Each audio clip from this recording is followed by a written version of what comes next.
महात्मा दशरथ का अश्वमेध यज्ञ पूरा होने पर देवता अपना अपना भाग लेकर अपने अपने स्थान को चले गए। यज्ञ की दीक्षा के नियमों को समाप्त करके पत्नियों, सेवकों, सेना एवं वाहनों सहित राजा दशरथ ने अयोध्या में प्रवेश किया। यज्ञ में के अपने अपने देश को चले गए। अयोध्या नगरी से अपने राजागण दशरथ द्वारा सम्मान पाकर अत्यंत प्रसन्न हुए एवं मुनि श्रेष्ठ वशिष्ठ को प्रणाम कर शक्तिशाली राजाओं को प्रसन्न एवं शोभित सेनाएं चमक के साथ चल हुए लक्ष्मीवान एवं सब राजाओं के अयोध्या से विदा हो जाने पर राजा दशरथ ने ब्राह्मणों को आगे करके अयोध्या में प्रवेश किया। सबके द्वारा पूजित ऋष्यशृंग अपनी पत्नी शांता के साथ के आगे चल रहे थे। इस प्रकार दशरथ सबको शांत चित्त से विदा करके पुत्रों के जन्म के विषय में सोचते हुए सुखपूर्वक अयोध्या में रहने लगे। यज्ञ समाप्त होने के पश्चात जब 6 ऋतुएं बीत गईं एवं 12वें महीने चैत्र की नवमी तिथि आई, तब वाला अर्थात पुनर्वसु नक्षत्र था। रवि, भौम, शनि, गुरु और शुक्र पांचों उच्च मेष, मकर, तुला, कर्क एवं मीन राशियों के थे। कर्क लग्न एवं बृहस्पति अदिति देवता चंद्रमा के साथ उदित थे। उस समय सारे संसार द्वारा नमस्कृत सर्वलक्षण संपन्न एवं जगत के स्वामी राम को कौशल्या ने जन्म दिया। इक्ष्वाकु वंश की उन्नति करने वाले परम भाग्यशाली पुत्र राम विष्णु के अर्थ तेज से उत्पन्न हुए थे। उस असीम तेज वाले पुत्र के कारण कौशल्या इस प्रकार शोभा पा रही थी। जिस प्रकार देवों में प्रमुख इंद्र के कारण अदिति सुशोभित थी, सच्चे पराक्रम वाले भरत ने कैकेयी से जन्म लिया।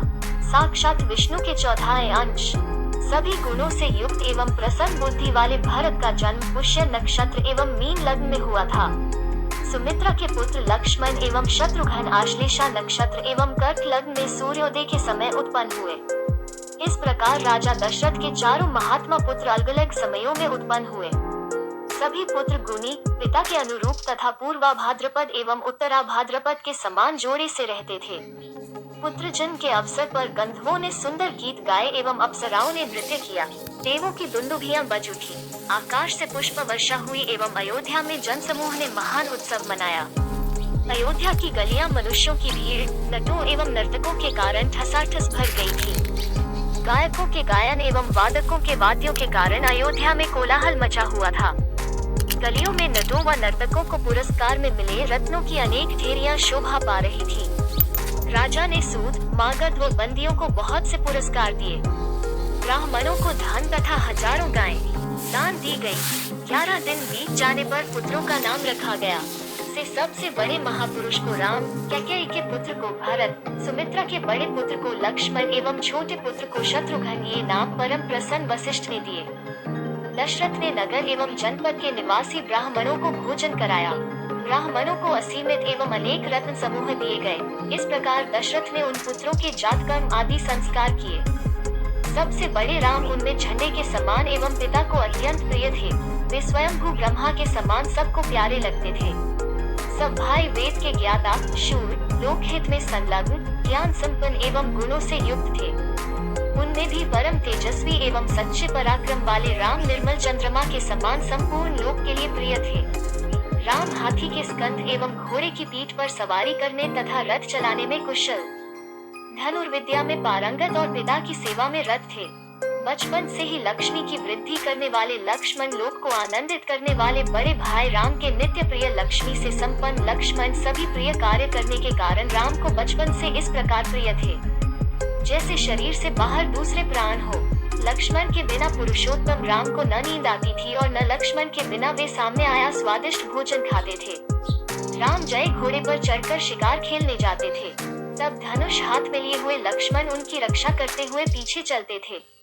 लक्ष्मण के छोटे भाई शत्रुघ्न भरत को प्राणों से अधिक प्रिय थे। भरत भी शत्रुघ्न को इसी प्रकार प्रिय थे। राजा दशरथ चारों प्रिय एवं महाभाग पुत्रों के कारण इस प्रकार प्रसन्न थे, जिस प्रकार देवों के कारण ब्रह्मा प्रसन्न होते हैं।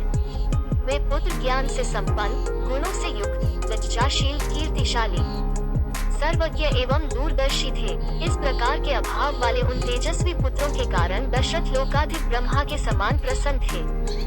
मनुष्य के रूप में व्याघ्र के सदृश शक्तिशाली वे चारों भाई वेद के अध्ययन एवं पिता की सेवा में रत तथा धनुर्वेद में कुशल थे।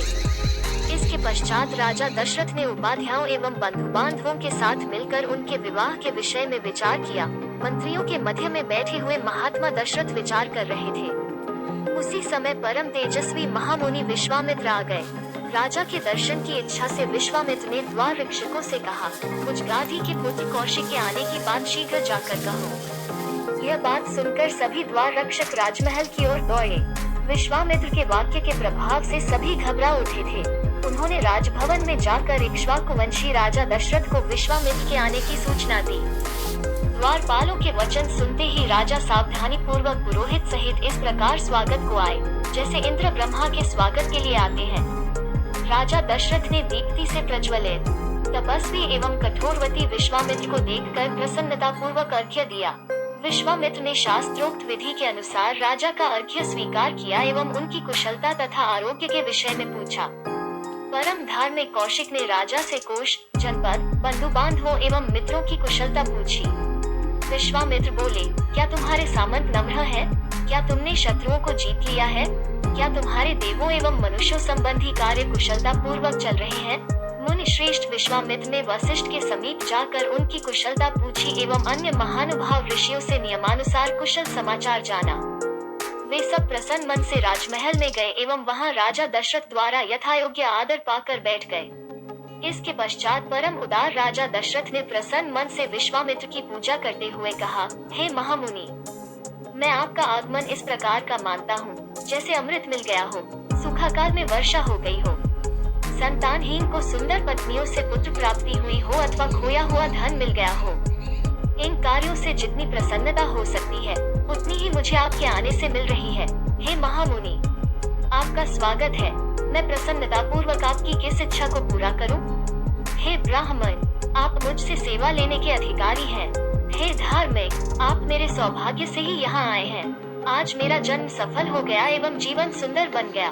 पहले आपने राजर्षि के रूप में अपने दम का प्रकाश फैलाया, बाद में आप ब्रह्मर्षि बने। आप मेरे अनेक प्रकार से पूज्य हैं। हे ब्राह्मण, आपका परम पवित्र आगमन मेरे लिए आश्चर्य की बात है। हे प्रभु, आपके दर्शन से मुझे तीर्थ यात्रा का फल प्राप्त हो गया है। आपको जो आवश्यकता हो वो बताइए। आप अपने आने का प्रयोजन कहिए। आपकी आज्ञा का पालन करके मैं अनुग्रहित होना चाहता हूँ।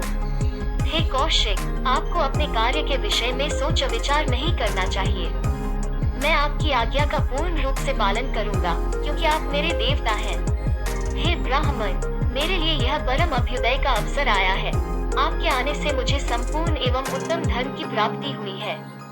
बुद्धिमान दशरथ के इस प्रकार के हृदय को सुख देने वाले एवं कानों को मधुर लगने वाले विनम्रता भरे वचन सुनकर प्रसिद्ध गुणों एवं यश वाले तथा गुणों के कारण विशिष्ट परम ऋषि बहुत प्रसन्न हुए।